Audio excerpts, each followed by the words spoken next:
Escribir, trabajar y comer. Una rutina que nunca pensé que simplemente disfrutaría. Soy Ibe Noriko y esto es... A mediados de 2023 regresé a la granja de tomates. Quedaba a 1 hora y media de Melbourne, en un pequeño pueblo llamado Argyle. Recuerdo que regresé con 2 maletas y un cansancio que llegaba hasta los zapatos. Allí en el pueblo, la pareja de australianos me recibió de la misma forma que lo había hecho la primera vez. Al llegar a esa casa sentí un alivio y un relajo total. Y para ser sincera, desde la primera vez que había llegado a esa casa, sentí como si estuviese en mi hogar. Y no entiendo muy bien por qué. Pero entendí que hay cosas que a veces el cuerpo sabe mucho antes que la mente, ¿verdad? Durante esa temporada empecé a cuidar mucho mejor mi alimentación. Cambié la dieta y empecé a comer muchas más verduras, comida horneada y las infaltables espinacas. Recuerdo que llegaba agotadísima del trabajo, pero por las noches, después de la cena, me relajaba tanto que cogía el portátil y empezaba a escribir. Escribir sin duda nunca me había abandonado y era una de las cosas que siempre he amado hacer. Durante ese tiempo estuve, yo creo que en silencio total, cuidando de mí y aprendiendo a amarme más. Y en ese silencio llegué a tomar yo creo que la mejor decisión de mi vida. Decidí que era hora de volver a casa. Pero antes de irme, decidí hacer un viaje con mis amigas. Tenía unas amigas de Taiwán, Indonesia y una amiga peruana que se unió luego al viaje. Nos fuimos a Singapur, Malasia y Vietnam. En Malasia recuerdo que se unió al viaje un grupo de amigos de nuestra amiga de Indonesia y yo quise entender su mundo, porque ellos eran de la religión islámica.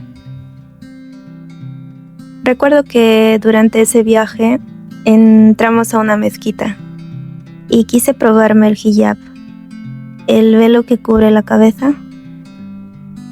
Y recuerdo que después de eso le pregunté a una de ellas por qué usaban ese velo. Y ella me dijo que era por costumbre, que eso le habían enseñado sus padres. En ese momento entendí que 7 años de viaje me habían estado enseñando en silencio. Que al final de todo, todas las personas somos similares, así sean de China, de la India o del mundo islámico. Que debajo de cada ritual, de cada costumbre o de cada religión, solo está alguien que quiere pertenecer a algo. También me sorprendió que viniendo de mundos diferentes, tuviésemos algo en común. Nos gustaba el K-pop. Para ser honesta, sí, me gusta el K-pop, pero no todas las canciones, solo algunas. Durante ese tiempo disfrutamos de la gastronomía. Ellos, al igual que yo, era la primera vez que conocían Malasia. Y nos despedimos con una cena gratis, auspiciado por unos amigos del grupo islámico. Luego nos fuimos para Vietnam y allí nos conocimos la ciudad y nos despedimos con platillos locales. Luego nos fuimos a Sydney y nos despedimos con una cena muy tradicional, un caldo de pollo al estilo asiático junto con dumplings y los infaltables mochis que solíamos compartir a menudo. Y finalmente desde Sydney comenzó mi travesía hacia el otro lado del mundo. Pero antes de eso quise visitar a Corea del Sur y New York. Corea del Sur fue realmente hermosa y yo estaba demasiado cansada como para poder disfrutarlo al máximo. Y luego en New York, cuando llegué, me estafaron. Por primera vez en 7 años me estafaron. Y de pronto, con esa estafa, sentí que vino un miedo profundo. ese miedo profundo que sientes al cruzar el mar. Regresar a Latinoamérica después de 7 años me recordó algo que había estado olvidando en Europa, en Australia, en Asia, que era el tema de la inseguridad. Como si al cruzar el mar se activaran o se cambiaran las reglas de cierta forma, y no entendía muy bien por qué. Pero en ese trayecto solo quería llegar a casa y descansar.